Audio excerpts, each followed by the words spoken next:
টিকে ডিসরেসপেক্ট দিয়ে কথা বলছি না, হয়তো একটা মিসআন্ডারস্ট্যান্ডিং হয়ে গেছে, একটা বোঝাবুঝির ভুল হয়ে গেছে। এবং যেই নারী এসেছিলেন তাকেও আমি বলবো, আম্মা জান, আপনাকে এই স্টেজে মানায় না, আপনাকে পর্দার সহিত আপনার ঘরেই আপনাকে সবচেয়ে বেশি মানায় আম্মা জান। যিনি এসেছিলেন তাকেও আল্লাহ নেক হায়াত দান করুক, পড়েন সবাই আমিন। আমরা মানুষকে সম্মান দিয়ে কথা বলতে শিখেছি, আমরা মানুষকে অসম্মান দিয়ে কথা বলতে পছন্দ করি না, ঠিক কিনা বলেন?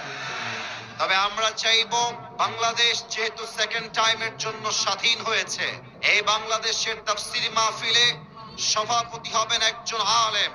কোন সুদখোর, ঘুষখোর, বাটপার, জালেম মাহফিলের সভাপতি হওয়ার কোন যোগ্যতা তার নাই।